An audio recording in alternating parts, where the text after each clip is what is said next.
तत्सवितुर्वरेण्यं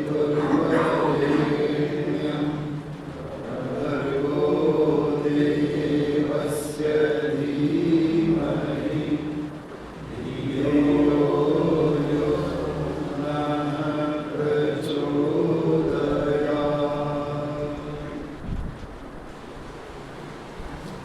आर्य समाज सीहोर मध्य प्रदेश के तत्वावधान में आयोजित वेद प्रचार सप्ताह में समागत माननीय आर्य भजनोपदेशक, जिन्होंने आज संगीत में बांध कर के भी भजन और गीतों को सुनाया है। वैसे तो प्रतिदिन संगीत में बांध कर के ही सुनाते हैं, लेकिन आज विशेष रागों से आबद्ध करके अपने गीतों को प्रस्तुत करके हमें सत्य दिशा प्रदान की है। ऐसे माननीय पंडित भीष्म महाराज जी, मेरा तो भीष्म जी से के प्रति बड़ा वात्सल्य है और मैं इनकी बहुत बढ़ती करना चाहता हूँ। परमात्मा इनको शिखर पर ले जाए, ऐसी कामना करता हूँ।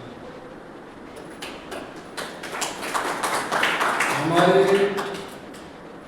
आर्य समाज के मंत्री आदरणीय रितेश राठौर जी, आर्य समाज के कोषाध्यक्ष आदरणीय राजकुमार आर्य जी, आर्य समाज के उप प्रधान आदरणीय तरुण जनवाणी जी, हमारे आदरणीय अवधेश अवध नारायण आर्य जी, हमारे आदरणीय दोनों रमेश आर्य जी, दूसरे वाले भी हैं, हमारे आदरणीय संतोष सिंह जी, जो कि बहुत अच्छे विचारक तो हैं ही, ये संवाद देने का काम और यहाँ जो वेद प्रचार सप्ताह में विचार दिए जा रहे हैं, उनको अपनी लेखनी से बांधकर समाचार पत्रों में प्रकाशित करने का दायित्व ले रहे हैं। ऐसे आदरणीय संतोष सिंह जी, हमारे आर्य समाज के पुरोहित श्री धर्मेंद्र शास्त्री जी, सम्मानीय मातृशक्ति, धर्मनिष्ठ महानुभावों, आज आदरणीय तरुण जी ने जैसा कहा मंत्र की का अर्थ करने के लिए, तो हमने जब कल संध्या के अन्य मंत्र का व्याख्यान किया था, आज संध्या के एक विशिष्ट मंत्र जिसे गायत्री मंत्र कहते हैं, उसका व्याख्यान संक्षेप में आपके सामने रखते हैं। इस मंत्र के अनेक नाम हैं और विशेषताओं के आधार पर नाम है। यह मंत्र निश्रित गायत्री छंद में है, इसलिए निश्रित गायत्री छंद में बंधा हुआ होने के कारण इस मंत्र को हम गायत्री मंत्र कहते हैं। इस मंत्र में सविता का वर्णन किया गया है। सविता का अर्थ है सृष्टि के उत्पत्ति करता। सृष्टि उत्पत्ति करता परमेश्वर रूप सविता का वर्णन इस मंत्र में होने के कारण इस मंत्र का नाम है सावित्री मंत्र। इस मंत्र को गुरु मंत्र भी कहते हैं। गुरु मंत्र इसे इसलिए कहते हैं कि जिस समय एक बालक व बालिका गुरुकुल में जाती है, तो वहां पर अनुशासन में रहते रहते जब कुछ समय बीत जाता है, तो वहां पर बालक का अपनी पाठशाला में और कन्या का अपनी पाठशाला में उपनयन संस्कार किया जाता है।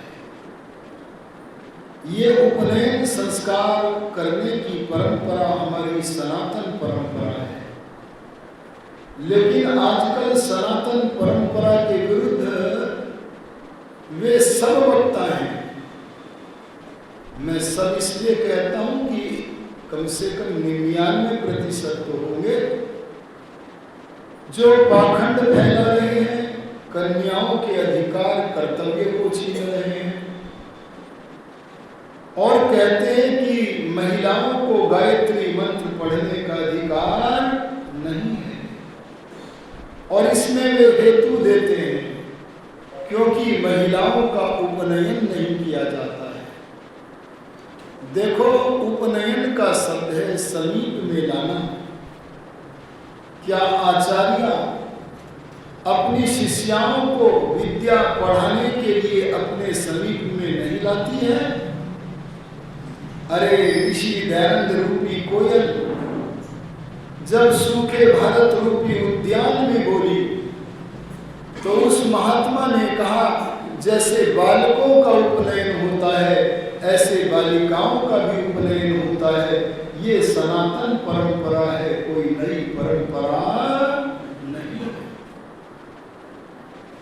ये चारों शंकराचार्य बड़े मूर्ख हैं या धूर्त हैं, निर्णय आप करो।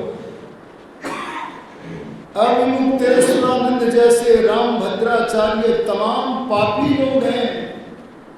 मैं पापी शब्द का प्रयोग वैसे ही नहीं बोल रहा हूं, बुद्धिपूर्वक बोलता हूं, क्योंकि जो विद्या का द्वार हमारी बहनों के लिए, बेटियों के लिए, माताओं के लिए बंद करता है, क्या ऐसे दुष्ट कर्मों का करना पाप कर्म नहीं है? इसलिए टेलीविजन पर ये अधिकतर बाबा जो महर्षि दयानंद के सैनिक नहीं है, जो वेदों के विद्वान नहीं है, धार्मिक नहीं है, उनके भाषणों को सुनना बंद करो, नहीं तो कीचड़ में धंस जाओगे। महर्षि दयानंद कहते हैं कि जब उपनयन संस्कार होता है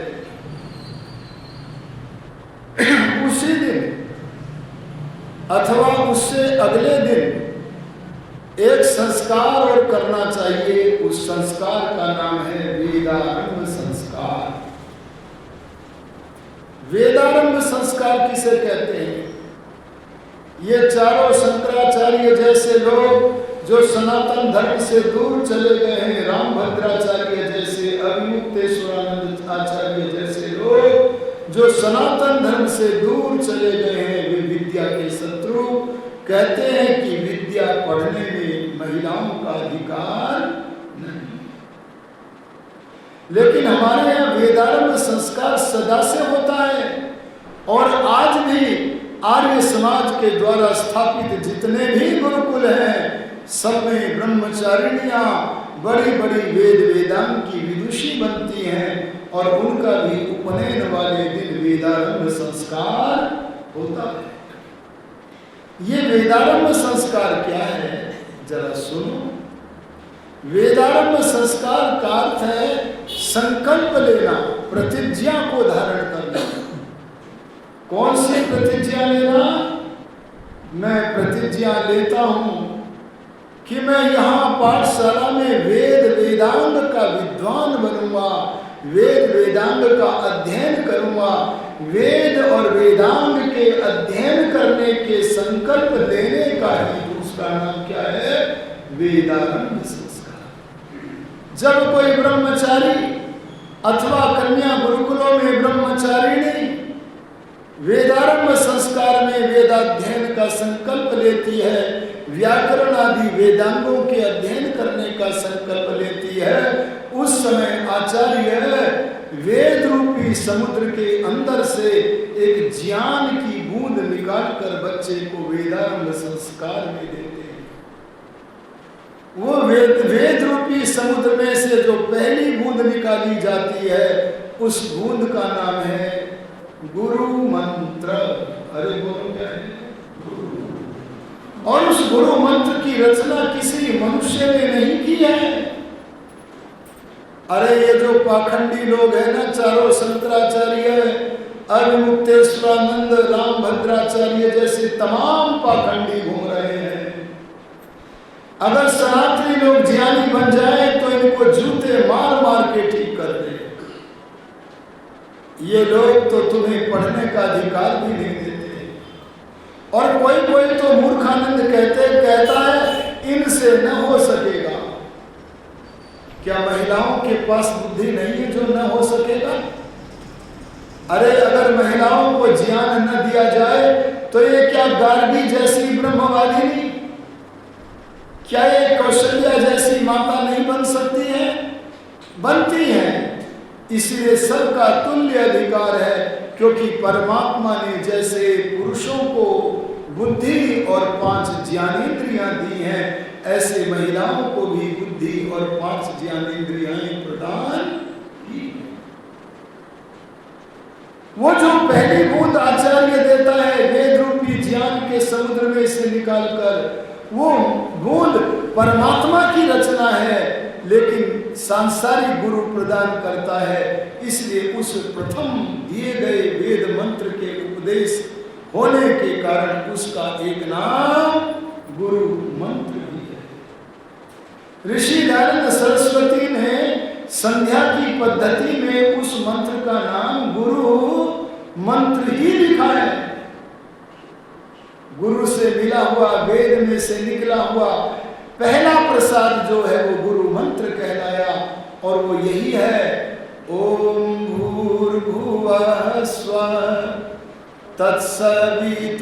तत्सवितुर्वरेण्यं भर्गो देवस्य धीमहि धियो यो नः प्रचोदयात्।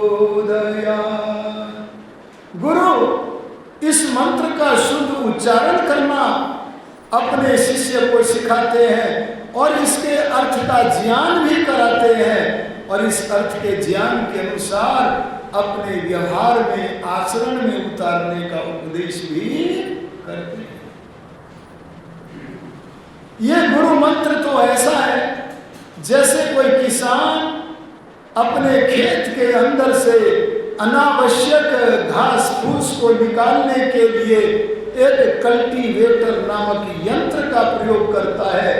ऐसे ही जब कोई साधक अपने अंतःकरण में जन्म जन्मांतर की विद्यमान इकट्ठी की गई गंदी गंदी वासनाओं को हटाने का, अनावश्यक जो संस्कार है उनको हटाने का प्रयत्न करता है, उसके प्रयत्न के लिए जो विशिष्ट साधन है वो यही यंत्र है जिसका नाम है गायत्री मंत्र, सावित्री मंत्र, गुरु मंत्र। इस गुरु मंत्र को महामंत्र भी कहते हैं, और भी बहुत नाम है क्योंकि इसकी विशेषताएं बहुत है। इसे महामंत्र क्यों कहते हैं? देखो, वेद परमात्मा की रचना है, इसलिए वेद का एक एक मंत्र महामंत्र है। लेकिन ऋषियों ने इस मंत्र को महामंत्र इसलिए कहा, शब्द राशि थोड़ी है, 1.5 पंक्ति का मंत्र है, और इस 1.5 पंक्ति के मंत्र में भगवान की स्तुति भी है, भगवान से प्रार्थना भी है, और बोलो भगवान की उपासना भी है। स्तुति कहाँ है? ओम भूर्भुवः स्वः तत्सवितुर्वरेण्यं, ये स्तुति के शब्द है। और इसी मंत्र में प्रार्थना भी है। प्रार्थना क्या है? भर्गो देवस्य धीमहि। इसी मंत्र में परमात्मा के समीपस्थ होने की पद्धति भी है, अरे उपासना भी है। वो क्या है? भर्गो देवस्य धीमहि। आइए इन शब्दों के मैं संक्षिप्त अर्थ आपके समक्ष रखता हूं। भू का अर्थ है भवती इति भू, जो सदा विद्यमान रहता है, जो सत स्वरूप है, जो कभी उत्पन्न नहीं होता है, इसलिए जिसका कभी विनाश भी नहीं होता है, वो सनातन तत्व क्या है? भू। वैसे आत्मा भी सनातन है और एक प्रकृति भी सनातन है, लेकिन यहाँ हमें परमात्मा अर्थ ही ग्रहण करना होगा। और ध्यान दे के सुनना, मुझे संक्षेप में बोलना है। एक भूत तो आपके पिता हैं, उनका शरीर तो काल के बंधन में बंधा हुआ है, सदा आपके साथ नहीं जुड़े रहेंगे, कभी ना कभी वियोग भी होगा। लेकिन ध्यान देना, अगर कोई मनुष्य सांसारिक सम्राट से पोषण पाता है और कभी सांसारिक सम्राट से पोषण पाने वाला मनुष्य अगर उनसे दूर चला जाए, कहां चला जाए? सीहोर में रहते हैं सांसारिक हमारे सम्राट, लेकिन सीहोर से दूर नागपुर में चले जाए, अरे बिजनौर में चले जाए, तो दूर जाने से उनकी सहायता से हम वंचित हो सकते हैं। बोलो, हो सकते हैं कि नहीं? हो जाएंगे। लेकिन जिसने गायत्री मंत्र में जिससे भू शब्द का स्मरण किया जाता है, उस सदा विद्यमान रहने वाले सर्वव्यापक अंतर्यामी विश्व सम्राट जगत व्यापी परमात्मा का आश्रय ले लिया है, वो कहीं भी चला जाए परमात्मा की सहायता से वंचित नहीं हो सकता है। तो बताओ, हमें भगवान का आश्रय लेना चाहिए कि नहीं?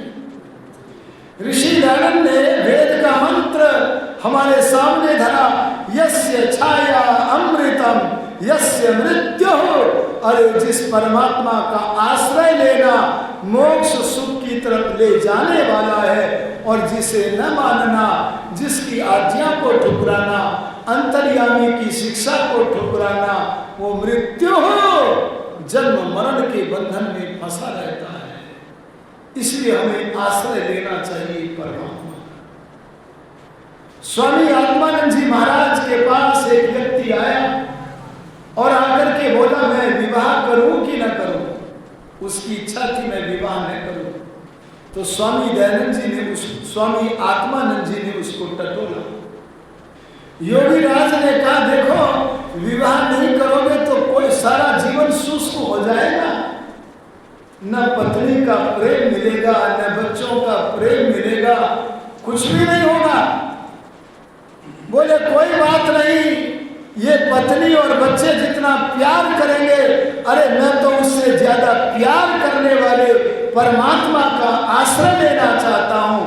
आहा, इस उत्कृष्ट वार्ता पर योगीराज स्वामी आत्मानंद जी ने उसे बधाई प्रदान की। उसके बाद बोला, अगर मैं गृहस्थ में चला जाऊं तो मेरा क्या होगा? सुन लो जी, सुन लो, एक गृहस्थियों सुन लो, गृहस्थ में चला जाऊं तो मेरा क्या होगा? तब बोले, गृहस्थ तो ऐसा है जैसे एक घोड़ा गाड़ी को खींचता है। कौन सी गाड़ी को जी? गृहस्थ रूपी गाड़ी। घोड़े की तरह गृहस्थ रूपी गाड़ी को खींचेगा, गाड़ी को रात दिन खींचेगा। हाँ, उसे बदले में खाने को भोजन तो मिलेगा। ये स्थिति है गृहस्थ आश्रम में प्रवेश करने। ऋषि दयानंद जी जल्दी किसी को संन्यास की दीक्षा नहीं देते थे। क्या बोला मैंने? जल्दी किसी को संन्यास की दीक्षा नहीं देते थे। क्यों नहीं देते थे? एक बार एक ब्रह्मचारी लग गया और बोला, स्वामी जी, क्या मुझे आप संन्यास की दीक्षा दोगे? तो स्वामी आत्मानंद बोले, अभी कुछ दिन ठहरो। फिर दोबारा आया, कहने लगा, स्वामी जी अब संन्यास की दीक्षा दे दो। तो स्वामी आत्मानंद बोले, अभी ठहरो। फिर तीसरी बार आ गया, बोले, स्वामी जी संन्यास की दीक्षा दे दो। आहा, तब योगीराज बोले, आज इसे दर्पण दिखाता हूं। क्या दिखाता हूं जी? आज इसे इसके अंतःकरण का जो स्थिति है, वासना वाली है, वह नहीं है, यह दिखाता हूं। तब उन्होंने उससे दो प्रश्न किए। उन दो प्रश्नों के उत्तर से पता चल जाता है कि किसे गृहस्थ में जाना चाहिए और किसे गृहस्थ में नहीं जाना चाहिए। योगीराज स्वामी आत्मानंद जी ने उस युवक से पूछा, कल्पना करो कि किसी आप निर्जन जंगल में अकेले जा रहे हो एक पगडंडी पर, और उस पगडंडी पर कोई नहीं है, उधर से एक सुंदर युवती आ रही है, इधर से आप जा रहे हो, बस दो ही हो, निर्जन वन है, और जब पगडंडी पर आमना सामना होगा तो तुम्हारी क्या प्रतिक्रिया होगी?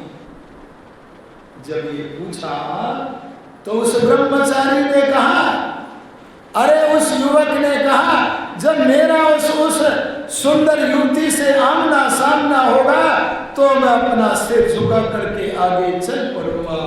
अरे बोलो, इस उत्तर को सुनकर बताओ ना, वह ब्रह्मचारी उत्तीर्ण हुआ कि अनुत्तीर्ण हो गया?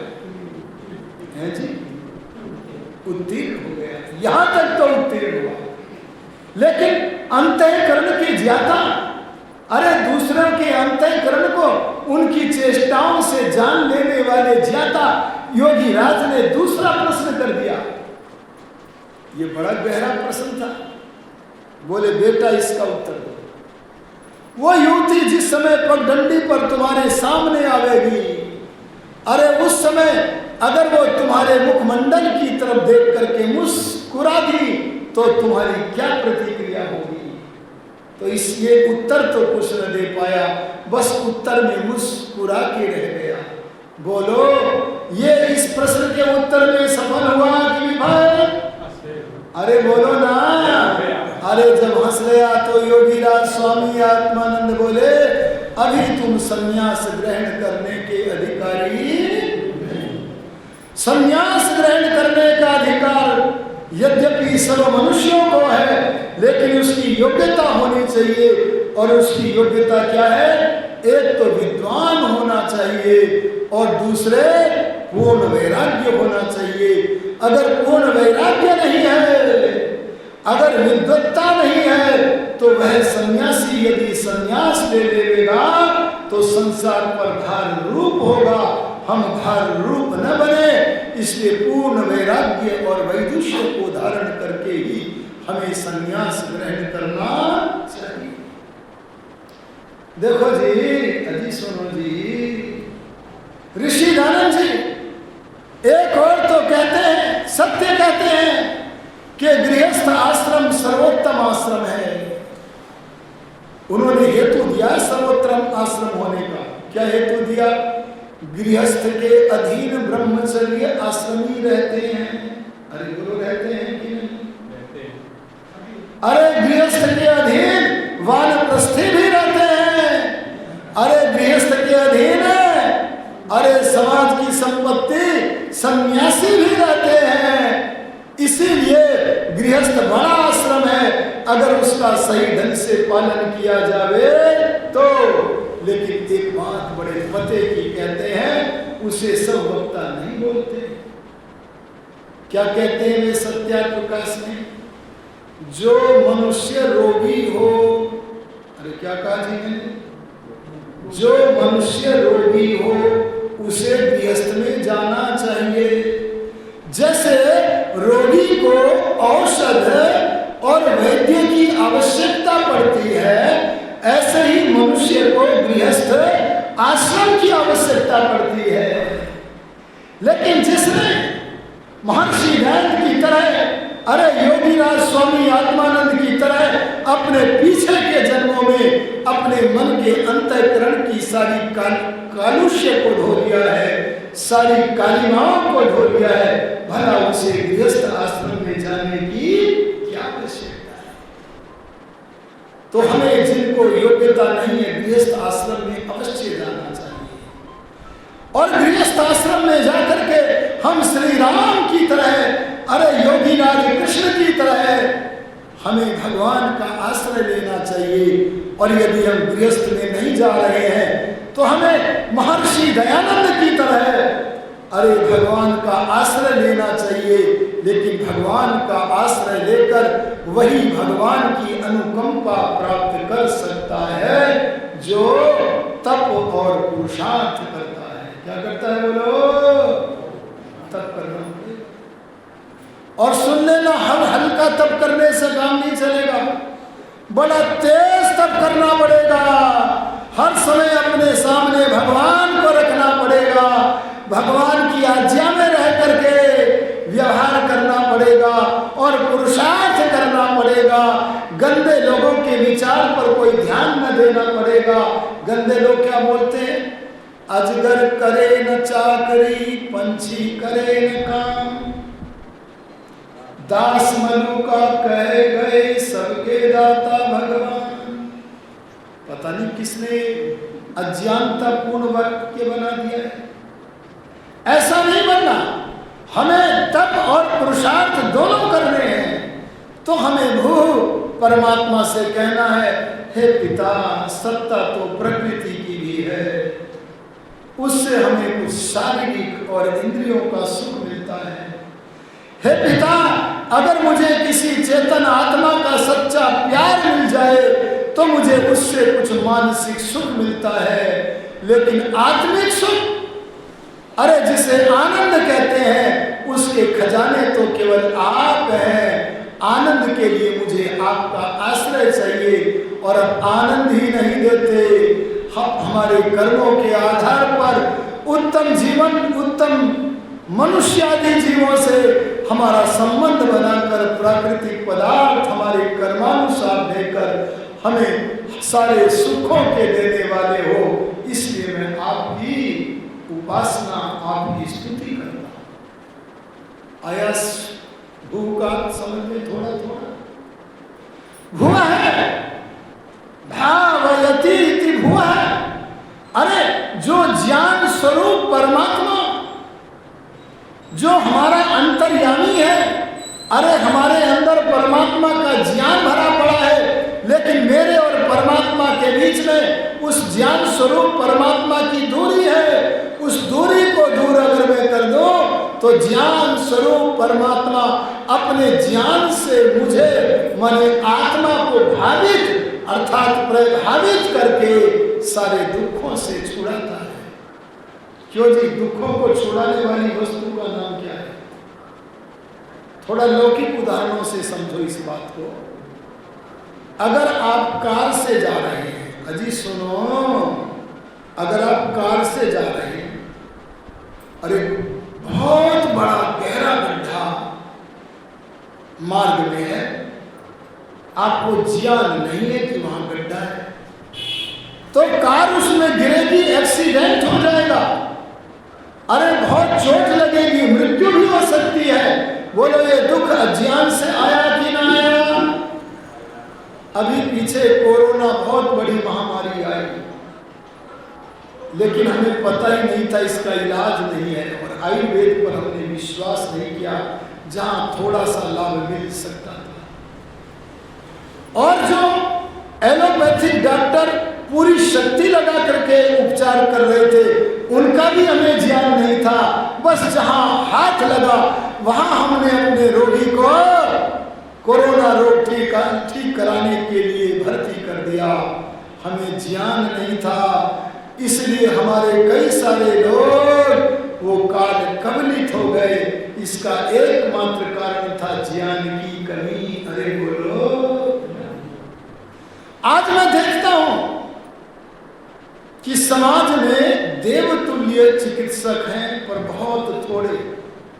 कितने हैं जी बोलो? और मनुष्य ना अगर चिकित्सक ढूंढने निकलोगे तो वे भी बहुत थोड़े हैं।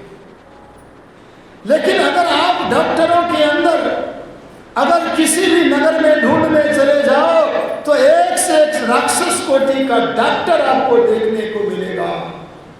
लेकिन मैं नमन करता हूं देवतुल्य चिकित्सकों को जिनके अंदर वास्तव में देवत्व है।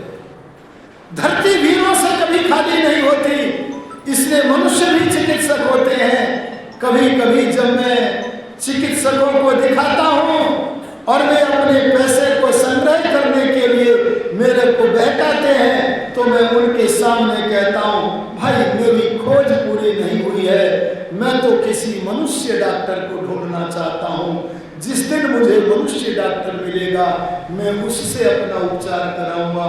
बोलो, इस समाज में डॉक्टरों की भीड़ में मनुष्य समाज का, मनुष्य का ज्ञान न होने के कारण हम दुखों को उठाते हैं अरे कई सारे हॉस्पिटल तो ऐसे होते हैं जो मृतक शरीर का ही इलाज करते रहते हैं। बताओ वे असुर हैं कि नहीं? अरे अपने प्राण पोषण में ही लगे हुए हैं कि नहीं? हे भगवान, ज्ञान की किरणें हमें दे दो, ऐसे दुष्टों से बचाकर हमें दुखों से बचाओ। ऐसी प्रार्थना करने का नाम बोलो क्या है? भुव माने ज्ञान की किरणों से सारे दुखों से बचाता है। वो परमात्मा क्या है? भुव। इसका विस्तार बहुत है, मैं तो संक्षेप में कह रहा हूं। स्व माने आनंद, अरे बोलो स्व माने आनंद और परमेश्वर अलग अलग वस्तु नहीं है। परमेश्वर का जो अपना स्वरूप है वो क्या है? आनंद है। आनंद के खजाने, मैं आनंद पाना चाहता हूं। बोले आनंद पाना चाहता है तो उपासना कर। मैंने पूछा उपासना करना क्या होता है? बोले मेरे समीपस्थ हो, ईश्वर के समीपस्थ होने का ही नाम उपासना है। मैंने कहा हे पिता, मैं और आप दोनों एक ही ठिकाने रहते हैं तो कैसे समीपस्थ होवे? तो परमात्मा बोले यद्यपि आत्मा और आत्मा को परमात्मा समीपस्थ होने से सदा प्राप्त है, किंतु दूषित मन होने के कारण, कैसा मन बोलो? काला मन होने के कारण, दूषित संस्कारों के कारण आत्मा को परमात्मा की प्रतीति नहीं होती। ये प्रतीति होने लगे। अरे आत्मा परमात्मा का ज्ञान कर ले और उसके समीपस्थ होकर, अरे ज्ञान की दूरी को समाप्त करके समीपस्थ होकर परमात्मा के आनंद से आनंदित बन जाए। हे पिता, आप स्वयं आनंद स्वरूप हो, अपने समीपस्थ बनाने में मेरी सहायता करो ताकि मैं आनंदित हूं। बोलो ये क्या है? स्वयं। और सुनो सविता, सविता शब्द षष्ठी विभक्ति के एक वचन में बनेगा सवितु। अर्थ बना सविता का, और सविता कौन है? देव। देव के भी कई अर्थ हैं, बहुत अर्थ है। मैं एक दो अर्थ बताता हूं। जो देता है वो देवता है। अरे बोलो जो देता है वो क्या है? जो प्रकाश करता है सूर्य चंद्रमा वो भी देवता है। लेकिन यह देवता का अर्थ होगा जो सृष्टि के सारे पदार्थों को बनाकर देता है। यह सविता का अर्थ होगा जो सारी सृष्टि को बनाता है। देवता का एक अर्थ होगा जो ज्ञान की रश्मियों से हमें ज्ञानी बनाता है। देवता का अर्थ होगा जो सर्वत्र विजय दिलाने वाला है। पर आलसी को विजय नहीं मिलेगी। सोमनाथ का मंदिर बना करके लूटने आ गया था कौन दुष्ट है जी? गजनवी दुष्ट आया था। आज इस भारत में गजनवी को भी बड़ा कहने वाले लोग मिलेंगे। ध्यान देना, वे भारत में तो रहते हैं लेकिन उन्हें हम भारतीय नहीं कह सकते हैं। अरे लेकिन ये गजनवी ने क्यों लूटा? गजनवी तो दुष्ट था ही, लेकिन उस सोमनाथ मंदिर के जो पुजारी थे वे विद्या के शत्रु बैठे थे। अगर उनके पास कृष्ण जैसी नीति होती तो गजनवी के छक्के छुड़ा देते और मूर्ति पूजा का पाठ न पढ़ते न पढ़ाते। और गजनवी जानता था इनकी मूर्खताओं को, और उन्होंने कहा पुजारियों ने चिंता न करो, भगवान स्वयं रक्षा करने में समर्थ है, कुछ करने की आवश्यकता नहीं है। अरे भगवान को तो कोई कुछ बाल बाका कर नहीं सकता। पर तुमने सनातन धर्मी अपने को कहते हुए भी सनातन धर्म से इतने दूर चले गए कि तुमने पत्थर की प्रतिमाओं को, जड़ वस्तुओं को परमात्मा मान लिया। तो भला गजनवी जैसा दुष्ट सारा का सारा सोना चांदी आदि क्यों नहीं ले जाता? अरे राम मंदिर बन गया तो कौन सा बड़ा काम हो गया? अरे तब बात बने जब यहाँ राम राज्य बने। अरे बोलो क्या बने? अरे जब राम राज्य बने। अरे कई सारे दुष्ट मुसलमानों को मैंने अपने कानों से सुनता देखा है, तुमने राम मंदिर बना लिया, हम जानते हैं, लेकिन एक दिन आएगा इस राम मंदिर को हम ही तोड़ेंगे। ए लोगों, अगर तुम आर्य न बने, सनातनी न बने, जड़ चेतन का अंतर समझ में न आया तो ये मुगल फिर तुम्हारे राम मंदिर को तोड़ देंगे। अरे मंदिर बनाने हैं तो आर्य समाज मंदिर जैसे मंदिर बनाओ। इसलिए मैं कहता हूं आज के तथाकथित सनातनियों को तो मंदिर भी बनाने नहीं आते। अरे मंदिर तो उपासनालय का नाम है, मंदिर तो यज्ञशाला का नाम है, अरे मंदिर तो जहां भजन प्रवचन उपदेश होवे उस स्थान का नाम है। ऐसे ही मंदिर सृष्टि के आरंभ से लेके महाभारत काल तक बनते थे। अब फिर ऋषि दान ने वैसे मंदिर बनाने हमें सिखा दिए हैं। इसलिए महर्षि दान के द्वारा स्थापित किए हुए आर्य समाजी लोग ही मंदिर को बनाना जानते हैं। उनसे देख करके लोगों को मंदिर बनाना चाहिए। वहां पर चित्र तो हो ताकि चित्रों से चरित्रों की शिक्षा मिले, लेकिन कोई परमेश्वर के स्थान पर किसी महापुरुष अथवा काल्पनिक प्रतिमा को लगाकर उसकी उपासना करने की आयोजना नहीं होनी चाहिए। आप सविता शब्द से, देव शब्द से कहना, देव माने आप सर्वत्र विजय कराते हो। कैसे हुई विजय? नहीं हुई गजनवी के ऊपर हमारी, क्योंकि हम आलसी थे। अरे अगर हम कृष्ण की तरह बनते तो कंस को मारते। अरे उन्होंने मारा था शिशुपाल को, जरासंध को मरवा दिया था। अरे दुशासन, दुर्योधन, न जाने कितने कितने बड़े बड़े लोग उन्होंने अपने पुरुषार्थ से मारे थे। जो मनुष्य भगवान के भरोसे आलसी बनकर रहता है वह भगवान के पुरुषार्थ करने की आज्ञा को तोड़ने वाला कभी सुख प्राप्त नहीं कर सकता है। इसीलिए कहो देव तू सर्वत्र विजय दिलाने वाला है। मैं अपने अंतःकरण में विद्यमान वासनाओं को नष्ट करने की पूरा योजना बना रहा हूं, पूरा सत प्रयत्न कर रहा हूं। तू मेरी सहायता करो, मेरी वासनाओं पर मेरा विजय हो। बोलो, ये प्रार्थना करनी चाहिए। और क्या करो? हे प्रभु मेरे शरीर में व्याधियां आ गई हैं। क्या आ गई हैं जी? ये हमारे संतोष जी कह रहे थे, शरीरम व्याधि मंदिरम। वैद्य लोग यही कहते हैं, क्योंकि उनके साथ पास व्याधिग्रस्त लोग आते हैं तो अपने प्रसंग के अनुसार कहते हैं कि शरीर तो व्याधि का मंदिर है। आप किसी चिकित्सालय में चले जाना तो आपके मुख से भी यही निकलेगा।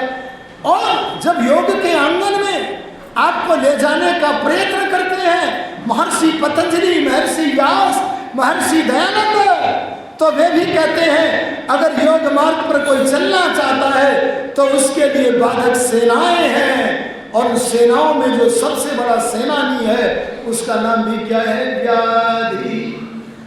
हे प्रभु, हे देव, मैं अपने शरीर से व्याधियों को मिटाने का पूर्ण परिश्रम कर रहा हूं।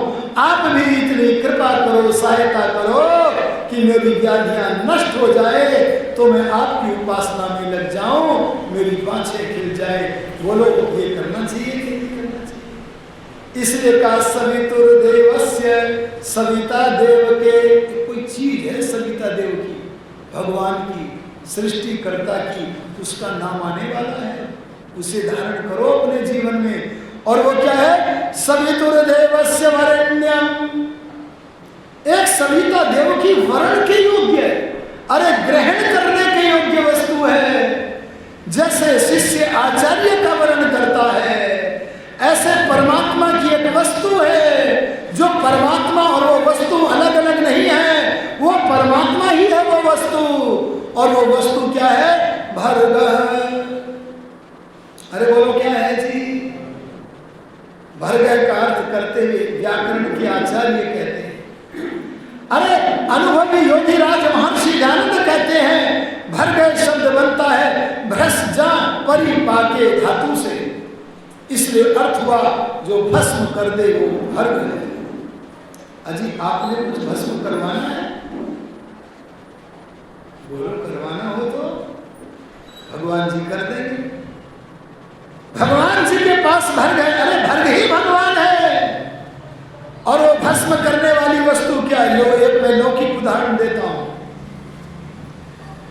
अगर आपको चने भुनवाने हो तो कहाँ जाओगे?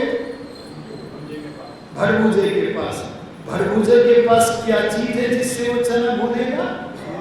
अग्नि है, भाड़ है। अगर आपने अग्नि में चने को डाल दिया, भुन गया, उस चने को अगर आप किसान को दे हो, लो भाई चना है, खेत में बो, अच्छा पानी लगाए, फिर उसमें खाद डाले, जब सही हो जाए जोते, तैयार कर दे, और वे भुने हुए चने तैयार किए हुए खेत में अगर बोए जाएं, तो बोलो जमेंगे क्या? अरे बोलो जमेंगे क्या? अरे नहीं जमेंगे, भुने हुए चने नहीं जमेंगे। ऐसे ही भगवान मेरे मन के अंदर ऐसी वासनाएं हैं। मैं दुर्योधन की तरह धर्म को जानता हूं पर करता नहीं, मैं अधर्म को भी जानता हूं पर अधर्म से छुटकारा नहीं है, क्योंकि मेरे मन में, मेरे अंतःकरण में जन्म जन्मांतर की वासनाएं हैं। मैं उन्हें नष्ट करना चाहता हूं। हे प्रभु, आप अपनी कृपा से, अपने भर्ग से जो भस्म करने हारा आपका ज्ञान है, उस ज्ञानाग्नि में मेरी वासना रूपी कालिमा को भस्म कर दो। मैं आपके भर्ग को धीमहि उसका ध्यान करता हूं। मैं ही नहीं, हम सब उसका धारण करते हैं। बोलो उपासना हुई कि नहीं हुई? मुझे अधिक समय नहीं है, संक्षेप में कह रहा हूं। मैं आपका जो निर्धारित समय था उससे ऊपर 3-4 मिनट और ले लेता, क्योंकि उतने में ही मैं प्रार्थना वाक्य का अर्थ भी कर देता हूं। वैसे तो उसके लिए अलग प्रवचन की आवश्यकता है। क्या कहा? यह नः धियः प्रचोदयात्। यह माने जो, जो कौन? परमात्मा। नह माने मेरी, ना हमारी। जो परमात्मा हमारी, धी माने बुद्धि। अब जब हमारी कहेंगे तो बहुत सारी बुद्धियां हो जाएंगी, तो बहुवचन में बनेगा धियः। जो परमात्मा मुझ अकेले उपासक की नहीं, बल्कि हम सब उपासकों की बुद्धियों को। अरे निर्णय किससे करते हो? सत्संग में आना चाहिए। आर्य समाज मंदिर में सनातन धर्म की ज्ञान धारा का प्रवाह होता है, वहां स्नान करना चाहिए। ये निर्णय आपने किससे किया? बुद्धि से। अरे जो हमारे करीब नहीं है, मैं उनसे कहूंगा एक बार आर्य समाज में आकर के तो देखो, तो हमें दृढ़ सनातनी पाओगे, राम की तरह हमें दृढ़ वेदानुयायी पाओगे, श्री कृष्ण की तरह वेद का प्रचारक प्रसारक पाओगे। महर्षि दयानंद ने हमारी कमर में रीढ़ की हड्डी ऐसी मजबूत कर दी है कि हम कभी अपने वेद के विचारों से समझौता अर्थात विचारों में परिवर्तन और झुकाव नहीं ला सकते हैं। ऐसे हम लोगों से मिलो तो तब हम कहेंगे स्वर में सबके स्वर मिलाकर, नः धियः, हमारी बुद्धियों को प्रचोदयात्, प्रकृष्टता से, तेजी से प्रेरित करो। क्या भगवान पहले प्रेरित नहीं कर रहे थे? अरे नहीं कर रहे थे। अरे भगवान तो अपने काम स्वाभाविक रूप में सदा करते हैं, पर मैं फिर भी प्रार्थना इसलिए कर रहा हूं कि भगवान की प्रेरणा मेरे अंतःकरण में बैठ नहीं रही है। क्यों? क्योंकि मेरा मन वासनाओं से काला है। इतना काला है जी, सुन लो उदाहरण। मैं लौकिक उदाहरण देता हूं। जैसे अमावस्या की रात में कुछ नहीं दिखता और देखने की कोशिश करोगे तो उल्टा दिखेगा। सांप को रस्सी समझ लोगे, रस्सी को बोलो सांप समझ लोगे। ऐसा वासनाओं का घना अंधेरा है। भगवान मैं तो पुरुषार्थ कर ही रहा हूं, मेरी सहायता करो, मेरी वासनाएं आपकी भर्ग से, ज्ञान की किरणों से भस्म हो जाए और मुझे प्रेरणा मिलने लगे। आप अपने जीवन में से तमोगुण हटाओ तो सत्वगुण पैदा होगा और बहुत बड़ी मात्रा में रजोगुण आएगा। तब क्या होगा? जो थोड़ा सा सत्वगुण आया है तो ज्ञान की झलक मिलेगी। अरे बोलो क्या मिलेगी? रोशनी मिलेगी, ज्ञान का प्रकाश मिलेगा। और कितना मिलेगा ये भी बताऊं, रुकेगा नहीं, एकदम हट जाएगा। ऐसे हटेगा जैसे अमावस्या की रात में आकाश में बिजली चमकी हो और बिजली के चमकने पर बोलो प्रकाश होता है कि नहीं? अरे बोलो होता है कि नहीं? आर्य समाज मंदिर में बैठे हुए आपके मन में झलक उठेगी, अरे अब तक का समय जो बीता सो तो बीता, आगे का सारा समय हम अपने व्यवहार में वैदिक धर्म की सेवक बनकर वैदिक धर्म की सनातन की सेवा करेंगे। हम नाश भी करेंगे, बढ़ती भी करेंगे। हम संसार में जितने संप्रदाय हैं उन सांप्रदायिक मान्यताओं से लोगों में जो दोष आ गए हैं उन दोषों का नाश भी करेंगे, सांप्रदायिकता को मिटाएंगे और धर्म की स्थापना करेंगे। बोलो, ये विचार आएगा कि नहीं? आपके मन में विचार आता है जब किसी प्रबुद्ध साधक का प्रवचन सुनते हो, क्या अब तक का जो समय बीता सो तो बीता, लेकिन आगे का समय हम भगवान के भजन में लगाकर सार्थक करेंगे। लेकिन हाय रे, हम आर्य समाज मंदिर से अपने घर भी नहीं जा पाते। रास्ते में ही जो ज्ञान की अग्नि हमें सत्संग में मिली थी, न जाने उस रात में आकाश में चमकने वाली बिजली की तरह कहाँ ओझल हो जाती है और हम अपने पुराने कामों में फंस जाते हैं, न भगवान का भजन करते हैं और न आर्य समाज के द्वारा वैदिक धर्म की सेवा करने का संकल्प अपने जीवन में स्थान देते हैं। ये स्थिति हमारी, सुनो जी गौड़ जी, रजोगुणी है। रजोगुण ने सत्वगुण के प्रकाश को हटा करके फेंक दिया, रुका ही नहीं। कई लोगों को सुनसान वैराग्य होता है लेकिन टिकता नहीं है। लेकिन हम कैसी स्थिति चाहते हैं? सात्विक। सात्विक कैसी होती है? जैसे सूर्य निकला हो। अरे बोलो, प्रकाश कितनी देर तक होता है सूर्य का? स्थायी प्रकाश। देख लो, ये लोटा रखा है, ये हवन कुंड है, ये घृत पात्र है, ये सामग्री पात्र है, ये आसन है, ये सारी की सारी बातें सूर्य के स्थायी प्रकाश में जैसे अब दिख रही हैं, वैसे ही श्री राम की तरह, योगीराज कृष्ण महर्षि ध्यान जैसे महापुरुषों की तरह जब जीवन का परम लक्ष्य मोक्ष में हर समय चमकता रहे, उस समय समझ लेना हमारी बुद्धि सात्विकी हो गई है।